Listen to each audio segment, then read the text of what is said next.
Hey, I'm John Siskovich. I know you guys are eager to know what decision I've made with my tractor. I feel like this whole thing has dragged on for so long, but it's a really big decision, like a $40,000 decision.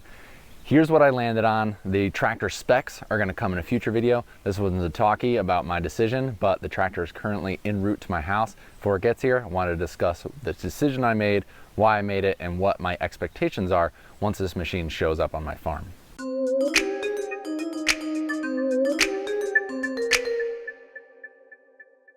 So the big reveal is that I don't have a tractor yet, but I went with a new tractor for a bunch of different reasons. And this conversation gets into the fact that, this is specific to my farming model and that there is no cookie cutter for any type of farming model, that you always have to adjust and account for with your decision making, your holistic picture, what you have going on property, your own property, what your business can handle, what your finances look like, and then down the road, hopefully some projections, how you're gonna be able to handle not only the cost, but what you really want that machine to do. So with buying a new tractor, first you have to look at my holistic picture is that I have a 52-acre farm. I'm the property manager for that, as well as the farmer. I have mostly pasture-based livestock. I have a bunch of woods where I do some harvesting of wood, and I have a brewery on site, and that's a really big thing. A brewery on site and a distillery off site, and that was a large part of my decision making. I'm also located in Connecticut, northeastern United States. Now in Connecticut, property values and property expenses are really high up. It's not a big ag-centric area, although small-scale ag is really kind of coming back to the area. But with it not being, the Midwest United States, there's not a big market for used tractors of a certain size. You see there's a lot of people always coming and going. So not a big market for used tractors. With used tractors, you never know really what you're gonna get. I feel like, Forrest Gump quote there. But my tractor 2 months ago, 3 months ago was working fine. Didn't show any real signs of pooping out. And then it started pooping out. And my worry was that with how expensive the used market was, it's not that much lower than the new market. I would have had a large cash upfront cost, and 2 months down the road, that tractor could have taken a dump and I would have been in the same situation, but with less cash in my pocket. So what I decided to do was shop around, talk to all the local dealers, and make a decision based on what I could afford monthly with my whole business, financing wise, and then matching that up with what size tractor I needed to do the tasks at hand. So I ended up going with a Mahindra 5570. Mahindra is a very large manufacturer based out of India. And when I was looking at the specs, some of the things that I had to keep in mind is that with my farm, I wanted a certain amount of horsepower for bush hogging, for doing all the random tasks I did. I wanted a front end loader because I do a lot of stuff with lifting and shoveling and a diversity of tasks with both the front and the back of the tractor. And the 45 horsepower John Deere that I had in the past did all right, but there were definitely times where I pushed it to its limit and found that those upper reaches, and that takes, put some wear and tear on the machine. So I wanted a little bump up in horsepower because the farm tasks that I have done historically, I found my tractor wanting a little bit for that size. So I went with a 71 horse machine, and didn't want to bump up into the 100+ horsepower range because that's just way too big for the property that I have. So there was the work that I have to do on farm, and then the work that the brewery we have here. We have a forklift that we just picked up. We got the forklift secondhand. That was $4,500. We bought it used. It's an old Hyster propane forklift, and that's great. It gets around our gravel driveway. It gets on and off our little loading pad outside of the brewery, and it can lift, like 4,000 or 5,000 pounds with no problem. And so it's great. It's really, really useful. But my worry was, and looking forward, it's summer right now. It hasn't rained. It hasn't been a crazy wet season, but we have a gravel driveway. And if it gets super wet around here, it gets really soft. Everything gets really soft, and forklifts, even the best of forklifts, don't do well on soft ground. Plus, we'll be heading into the winter when if we get any kind of snow or ice or just more rain and things get soft, slippery, slidey, or mushy, that forklift is going to be, it's not going to do that great. And our brewery pulls in a lot more money than the farm, full transparency there, and it's a very important part of our operation. So having that backup vehicle that could lift the pallets of beer, of grain, of anything that needs to go on or off a truck, it was really important with what machine I decided to go with. So with the brewery needing to lift up at least 2,400 pounds of grain at a time, we have spent grains that's about 1,800 pounds at times, full bottles of kegs. There's going to go Kate and our little ATV thing. There it is.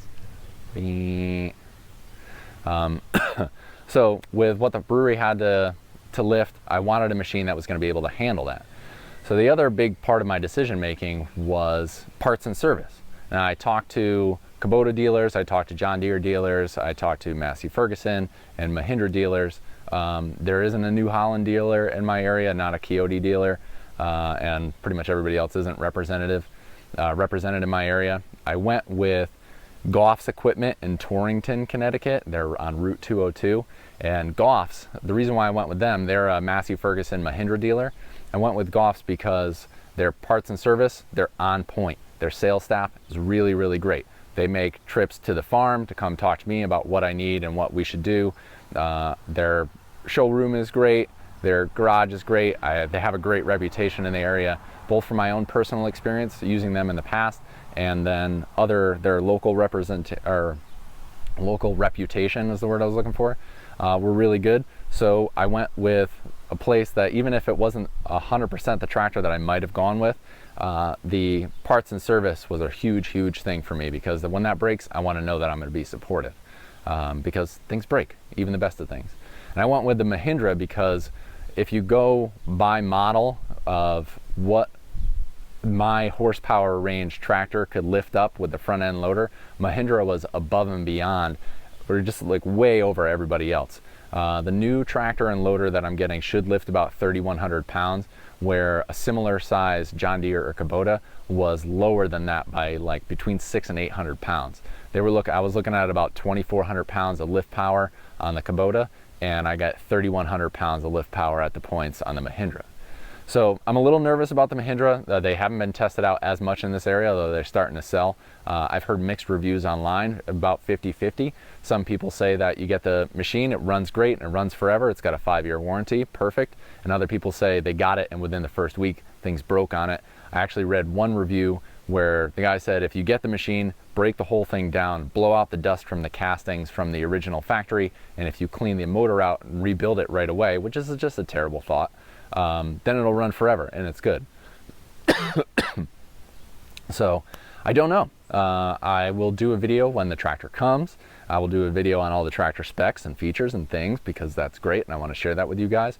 But a rather longer conversational video about, yeah, this was a big thing for me to do on farm, and here's the reasoning that why I chose that tractor.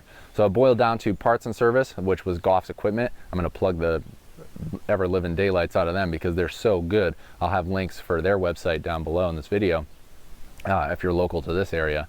So parts and service, and then my lift power, because I need to service the brewery as much as the farm. Farm I can get away with a little bit more flexibility, maybe a little bit less horsepower, but I needed to support that brewery, so I decided to go with that new machine that could lift and be a little bit more reliable if the weather turns south. As for the cost, now that you've made it to the end of the video, it'll be $429 a month for 84 months. That's the end result. It came out to around $32,000, $33,000 all in. They had a good deal where I got $5,000 cash back and all that nonsense. It all comes down to just playing with numbers.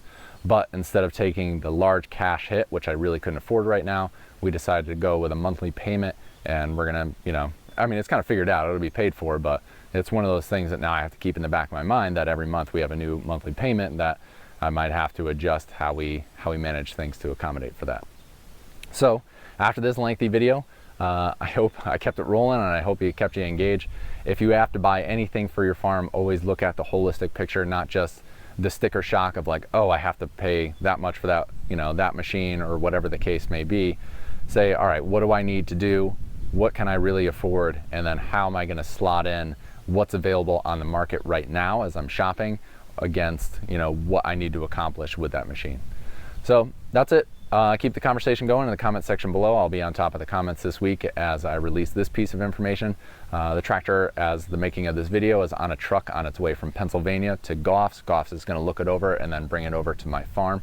Once I get it on farm, I have grass to mow, things to till, stuff to move, just material everywhere, and chores to be done because I haven't had a tractor for well over a month now. I'm struggling. Looking forward to having this all be done and over with and wrapped up so that I can do some tractor videos and equipment videos for you guys. So, hope you're having a great summer. Talk to you guys soon, and until next time, I will see you out in the field.